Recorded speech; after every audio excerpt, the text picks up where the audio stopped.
All right, so everyone, welcome to Kailul Kol Shira in partnership with Breslov.org. And we're going to discuss now this very strange phenomenon that happened in the Midbar right before us having the ability to enter Eretz Yisrael imminently. And what happened was that, the Jewish people asked that, we would like to get we'd like to scout out the land and see, and Hashem said it's okay, and Moshe Rabbeinu sent those spies, right? And that was one of the darkest times in Klal Yisrael's history. I mean, when that happened, that was that was what was leading to the what do you call it? To all of the problems that we experience today and all through history. And remember, we discussed what happened based on where Nossan taught us what happened. The spies, they made a calculation. And what was their calculation? Their calculation was that we like our power. They felt pretty good because they just did the inauguration of the Mishkan, and each Nasi brought the karbanis, and they felt that honor, and they felt that pride, and they liked it. So then when they went, and so they figured out a plan. Even though Eretz Yisrael is beautiful, which they did come back, and they did say Eretz Yisrael was they brought fruits. Hey, look, it's beautiful, it's great, there's fruits. Oh, but that but or the however. Right?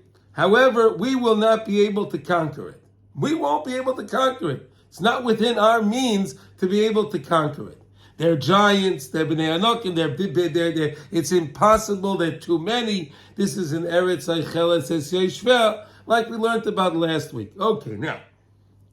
So what happened now? They came back and they gave this ill report, and HaKadosh Baruch Hu was very upset about it. And he said that from there, because you cried a cry in vain, you will have what to cry for over the years at this time. And unfortunately, we know we have it's Rosh Chodesh Tammuz right now, right? We're going to have the Shivasa B'Tammuz, Mitzvah Shem Mashiach Tzidkenu will come first. We won't have to go through it, but unfortunately, we have then we go to Rosh Chodesh Av, and then we start the 9 days in Tisha B'Av, and it all stemmed because of this. So what happened now in this week? So next week we have our friend Korach, right? So let's discuss Korach.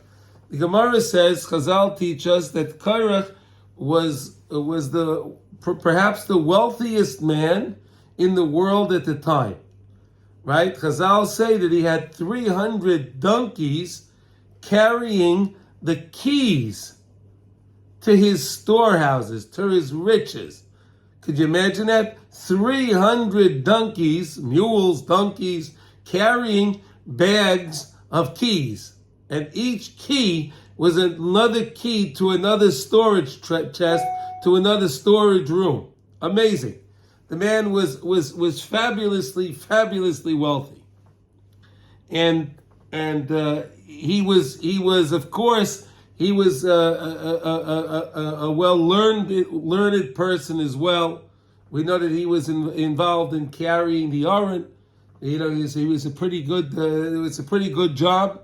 Okay.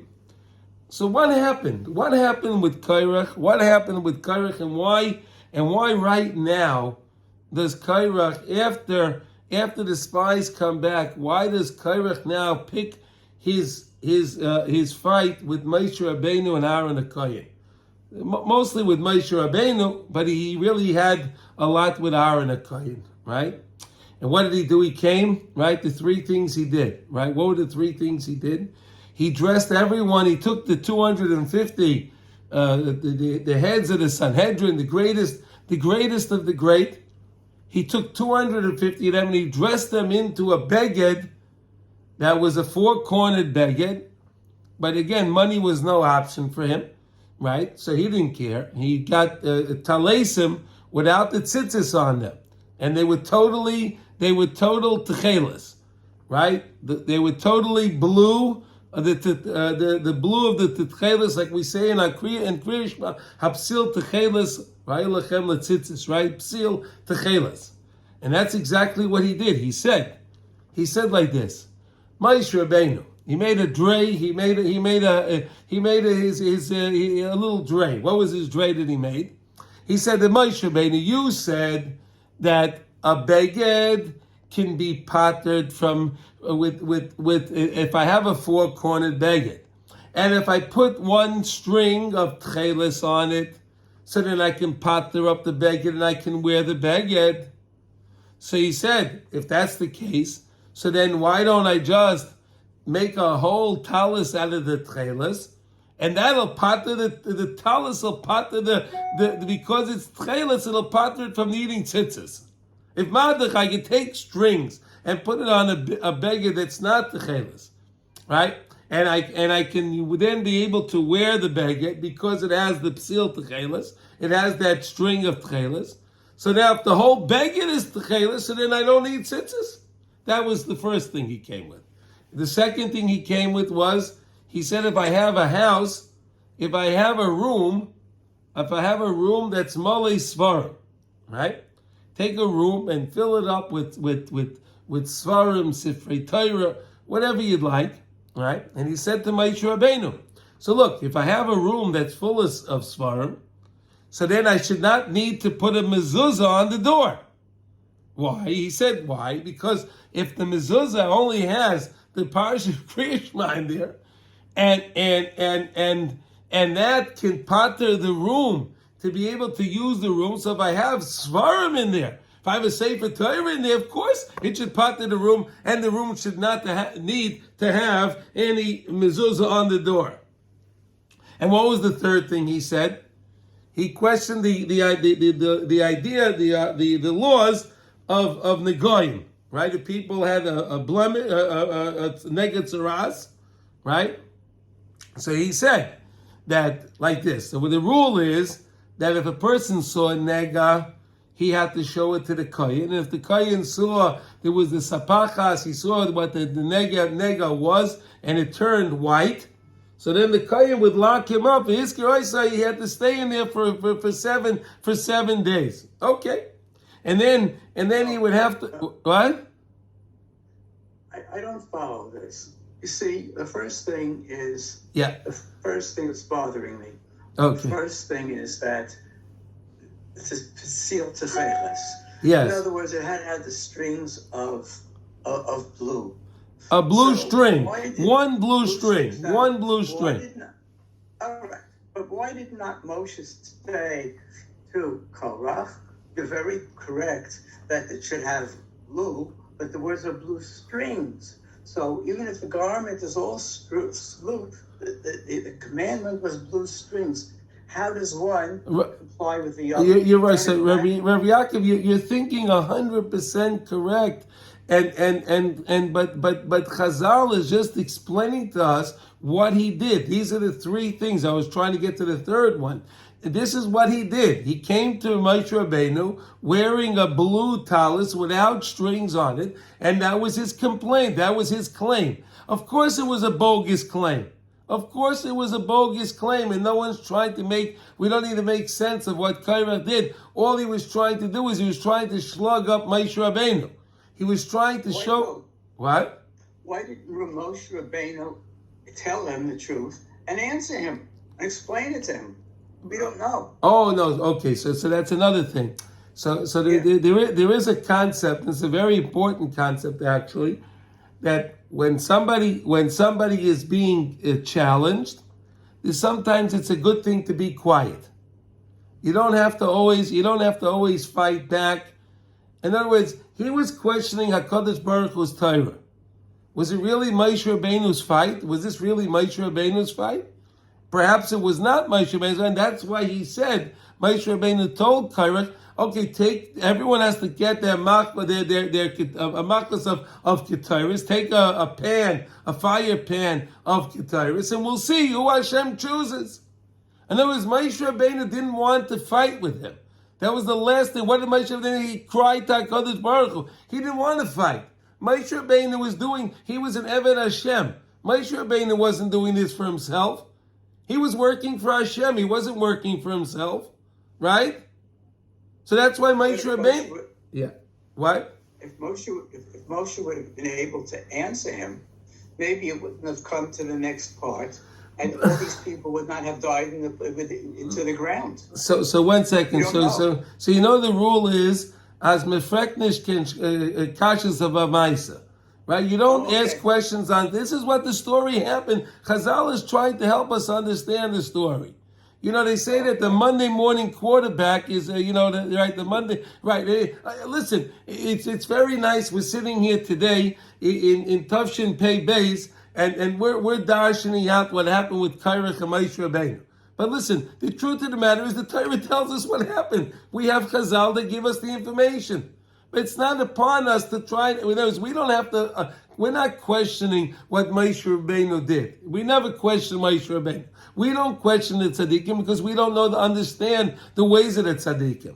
The same way we don't understand the ways of HaKadosh Baruch Hu, and the tzaddikim are our representative that lead us to HaKadosh Baruch Hu. We don't understand the way they do the things that they do always. So Moshe Rabbeinu, this is the story, Yaakov, okay? And the third thing he complained about was that if the person had the nega tzaras and it turned white and he got locked up for a week, and then what happened was his whole body turned white. The whole body turned white, so then he's okay to go out. He said, but wait a second. How can that be? He said, it doesn't make any sense. If the little nega made it that it's not, that he has to get locked up, so now the whole body turns into a nega tzara, the whole body, and now he can go out? Yes, because that's what the Torah says. That's the rules. These are the rules, and the Moshe Rabbeinu Chas v'Shalom didn't make anything up. This is the Torah that HaKadosh Baruch Hu gave to Moshe Rabbeinu. But the question is now, why does Korach strike right now? And Korach wasn't upset. See, because he was upset that he wasn't one of the Nesiim. He felt that he's such an important guy. He should have been one of the Nesiim, right? And he should have been the Nasi of Shevet Levi, right? That's what he felt, and he wasn't. But you see, the whole time that they were traveling in the desert until now, until the Maisa with the Meraglim, they were anticipating to enter into Eretz Yisrael very, very soon. So Korach was thinking like this.